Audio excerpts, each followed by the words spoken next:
o verbo utilizado aqui tem justamente essa ideia. O verbo é catopitrizo.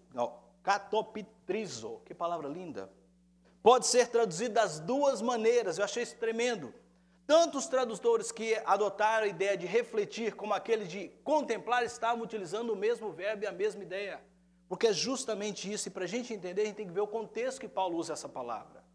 Paulo diz que Moisés subiu ao monte, e enquanto ele contemplou a glória de Deus, ele desceu e o quê? E o seu rosto refletia a glória de Deus.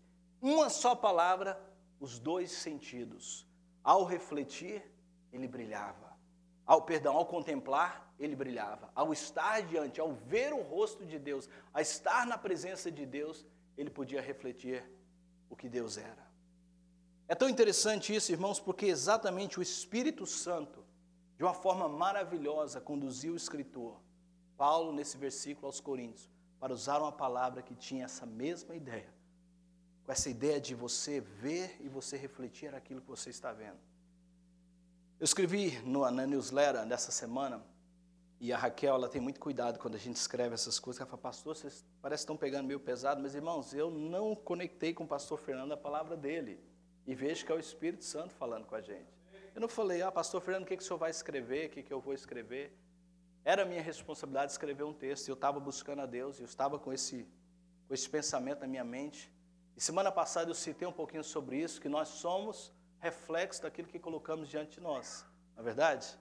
E quantos leram o Salmo da TV que eu coloquei lá? Alguém teve o cuidado de ler? Nossa, quanto pouca gente está lendo. A newsletter da igreja é para ser lida, irmãos. É para te instruir, é para te preparar o teu coração para aquilo que Deus vai fazer com você no domingo. É uma palavra do teu pastor para você, para preparar o teu coração, para você trazer aquele amigo que precisa ouvir aquela palavra. E eu coloquei lá, o Salmo da TV, eu achei na internet, achei tremendo. A TV é o meu pastor e a desgraça não me faltará. Me faz andar por tribulosos pastos e me guia para decepções constantes. Era algo tremendo. Eu sei que uma parte ele dizia assim, ele traz o mundo para dentro da minha casa para que, de tal modo, os meus filhos possam contemplar. Ele usou o Salmo de número 23 e fez exatamente uma colocação de forma maravilhosa. Eu falei assim, Senhor, realmente, quantas vezes as nossas atitudes são reflexo daquilo que nós estamos assistindo? Jesus diz que os olhos é a janela da alma e a boca fala do que o coração está cheio. Você, ao contemplar essas coisas, você profetiza, você fala, você reflete essas coisas. O grau, a intensidade que você assiste televisão, a intensidade que você fica na internet, e não com a palavra de Deus, não nos outros elementos que Deus pode usar para refletir a glória de Deus, vai ser o condutor, o combustível para você refletir aquilo que você realmente tem gastado tempo. Quer parecer como Jesus? Quantos querem? Quantos querem de verdade? Você precisa estar expondo a sua vida naquilo que é a pessoa de Jesus. Hoje, a palavra de Deus é o instrumento mais forte para que você possa refletir a glória de Deus. De todas as coisas, a palavra de Deus. Se você recebesse uma carta de alguém que te ama, de verdade, você ia ler sim ou não? Vamos dizer que você também ama essa pessoa, senão você está com raiva dela, não vai querer ler, né? Se você ama essa pessoa de verdade, você leria essa carta sim ou não? A Bíblia é uma carta de alguém que te ama como ninguém. Deus, o teu Criador. E ao contemplar essas palavras, você conhece a vontade de Deus para a tua vida. Você entende o caminho que Deus quer que você percorra. Você entende os planos de Deus a teu respeito. E você começa a refletir isso. Hoje em dia não é nem moda mais trazer Bíblia para a igreja, não é verdade, irmãos? Pastores projetam, a Bíblia, ela atrapalha, pastor, trazer, sabe como é que é, né? Esquece. Eu não vou perguntar, porque eu não quero constranger. Mas a verdade é que alguns não trazem mais Bíblia para a igreja. Talvez o único lugar que você teria a oportunidade de ter a palavra de Deus sendo exposta diante de você, você não traz. E aí nós estamos lendo um versículo, estamos falando de caráter, nós estamos, de certa forma, admoestando a igreja a sermos mais como Jesus. E a pergunta que fica, claro, óbvia, é como? se o instrumento, se a forma pela qual Deus pode usar, nós não estamos contemplando. É certo que Moisés brilhou aquilo que ele viu. Moisés contemplou aquilo que estava diante dele. Significa que ele estava vendo algo maravilhoso, estrondoso e nunca antes visto. E o seu rosto refletia aquela glória. Você já teve com alguém que está com a face e você fala assim, onde é que você foi? Já teve com alguém assim? Quem que você viu? Estava no Brasil e o pessoal da minha família foi para um lugar lá, o Hot Park, né, perto de quem é do estado de Goiás, sabe, fica ali em Caldas Novas. E eles voltaram, sabe assim, o que foi? Nós vimos o Lúcio, jogador de futebol. A cara deles mostrava que eles tinham visto alguém. Estava assim, sabe? Você não sabe, e aquela coisa assim, né? Excitante mesmo. E o rosto demonstrava que eles tinham tido a oportunidade de estar diante de alguém diferente.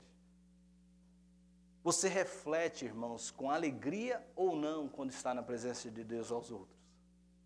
Você sai do culto e que as pessoas, ao ver você entrar no restaurante, percebem que você esteve num lugar especial, sim ou não? Quando você está na rua, você tem refletido Deus, as pessoas olham assim e literalmente elas conseguem ver. Essa pessoa é diferente. Tem algo na vida dela. Porque eu não só creio, mas como eu busco, literalmente, que nós podemos refletir a glória de Deus. Eu não só creio, mas eu busco isso na minha vida. Eu creio que nós devemos refletir, literalmente, sem palavras, antes de qualquer ação, antes de ver o tamanho da tua Bíblia, antes de ver o seu terno e gravata, antes de qualquer outra coisa, as pessoas veem o teu rosto. E rosto fala de identidade, rosto fala de quem você é. E ao ver o seu rosto, ver a sua identidade, aquilo que está dentro de você, as pessoas vão saber. Essa pessoa é filho de Deus. Sabe que a palavra cristão foi pela primeira vez dita, não pelos seus discípulos de Jesus, mas foram dados a eles esse título? Atos 11, 26. Em Antioquia foram os apóstolos chamados de cristãos. Pela primeira vez, nunca se havia usado esse termo. Antioquia ficava a mais ou menos 400 quilômetros de Jerusalém. Havia se passado possivelmente uns 20 anos desde o acontecimento da morte, crucificação, morte e ressurreição de Jesus. 20 anos depois, 400 quilômetros de distância, sem internet, sem a globalização que nós temos hoje. As pessoas de Antioquia, que não eram seguidores de Jesus, mas ouviram falar de Jesus, e por ouvirem falar, criaram uma imagem da pessoa de Jesus. Pense nisso. Eles não conheciam Jesus. Mas ao se depararem com os discípulos de Jesus, eles olharam e falaram assim, esses homens são cristãos. E a palavra significa aquele que se parece com Cristo, semelhante a Cristo ou pequenos cristos. Olhar para eles, eles identificaram claramente eles como cristãos. Eu costumo dizer que hoje se as pessoas não identificam pela palavra, as pessoas não sabem que elas são. Até uma história de duas pessoas que bateram o carro, um desceu e começou a brigar com o outro. Vai pagar, não vou, vai pagar, não vou. E quando viu, um puxou a faca. Aí o outro, você está com faca? Também começou a querer lutar. Quando ele passou a faca, o outro falou, misericórdia, você é crente também, paz do Senhor, irmão. Se ele não fala, ele morria pela faca. Hoje está assim.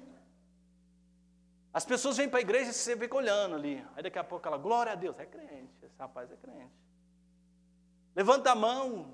Algum gesto que identifica que você é cristão. Mas se você não fala, ninguém sabia. Eles podem não entender quem Jesus é, mas eles têm que ver algo diferente na sua vida. Essa é a nossa chamada. Refletir, resuma numa frase. E este é ver a face, contemplar, é estudar, é fitar, é contemplar. É ver e tentar ser como. Essa é a ideia. É analisar perfeitamente como Jesus é. Jesus veio revelar o Pai. Jesus veio revelar quem Ele é. E como Pai, Ele veio nos identificar com Ele, dizer, vocês são filhos de Deus. E como filhos de Deus, de repente, você começa a entender que agora você tem um lugar, uma referência. Sabe, irmãos, o pessoal no mundo tem prazer de querer parecer com todo mundo.